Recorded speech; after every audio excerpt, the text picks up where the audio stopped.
Nakikinig si Era habang nagtatalo itong si Lilith at itong si Meredith.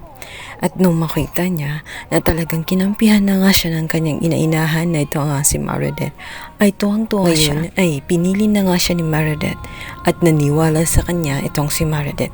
Ibig sabihin ay naging epektibo ang kanyang pag-iinarte at pagdadrama sa kanyang ina.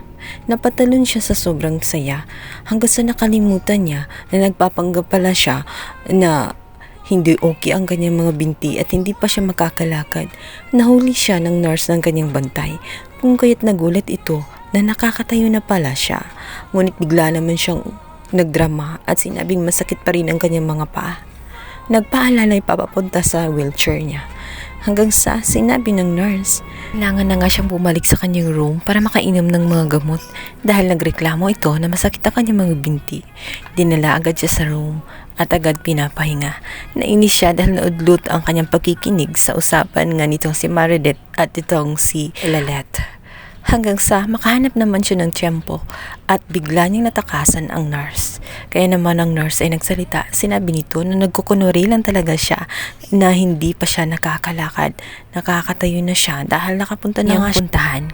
Sa kabilang banda, matapos nga niyang ipagtanggol ang kanyang mati dahil pinuntahan niya ito, dito nga ay nagkwentuhan sila. Sinabi ni Meredith na dahil sa ginawa nila na parang gusto nilang maging asal hayop dahil gusto nila talagang labanan. Ito ang si Era dahil pinapamukha nga nila na si Era ay nagsisinungaling, which is totoo naman talaga. Ang gustong mangyari ni Meredith ay kung gusto ni Era ay kasuhan nga itong si Lilith nang sa ganun lilitaw kung sino nga ba talaga ang nagsasabi ng katotohanan. Kaya naman si Era ay nakaramdam ng kaba at takot. Lalo't naalala niya na talagang hindi ginusto ni Lilith ang mga pangyayaring yun.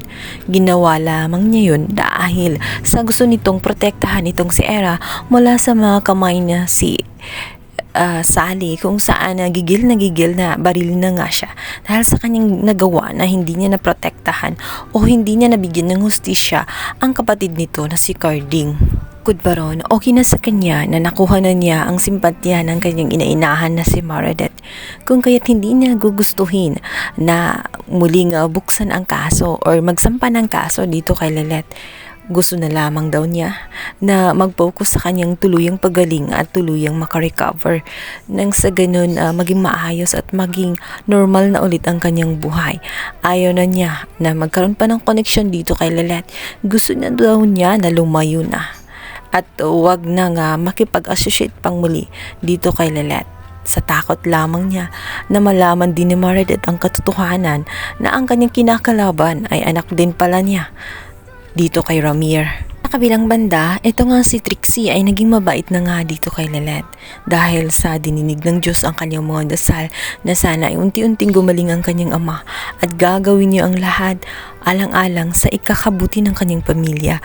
Gusto niya makabawi sa kanyang ama at ang alam niya ay ikakabuti ng kanyang ama kapag dumalaw nga ito ang si Lilith dahil naramdaman din niya noon na mahalaga si Lilith sa kanya. At kapag dumalaw ito, natitiyak niya na mas gagaan ang loob at mas madali ang kanyang pagaling. Nagulat man si Lilith sa mga nangyayari dahil tela ng iba na nga ang timpla nito ang kanyang kapatid sa labas na ito nga si Trixie, kung saan naging mabuti na ito at hinayaan pa siya na makalapit sa kanyang ama. Muli ay nakita niyang muli ang kanyang ama na si Ramir at tuwang-tuwa siya na kahit papaano ay naging maayos na ang lagay nito at nakaupo na sa wheelchair, hindi na laging tulog. Nakamulat ang kanyang mga mata, subalit hindi pa rin ito makapagsalita. Karoon kasi ng pagkakataon nitong si Trixie dahil wala ang kanyang ina buong araw. Maging ang mga nurse sa loob ng ospital ay tuwang-tuwa dahil wala nga ang masungit na asawa na na-stroke na nga itong si Ramir. Kung kaya't naging magaan ang kanilang trabaho dahil walang palaging sumisigaw. Sa kabilang banda ay magugulantang naman ang magkapatid dahil biglang darating nga itong si Meredith at susubukan niyang kausapin itong si Ramir. Naalala din ni Lilith na may gusto itong sabihin sa kanya noon. Kaya naman nagtaka din siya maging itong si Trixie na ano kaya ang pag-uusapan ng dalawa. At sana nga lang daw ay maaalala nitong si Ramir itong si Meredith. Ngunit paano nga ba? Makaisip kaya si Ramir na isulat na lamang? Aabot kaya ni Ramir ang kanyang gustong sabihin dito kay Meredith? Magagamit kanya niya itong si Lilith dahil saktong-sakto din na naroon nung mga time na dumalaw itong si Meredith. Abangan! Thank you for watching. Please subscribe guys. Bye!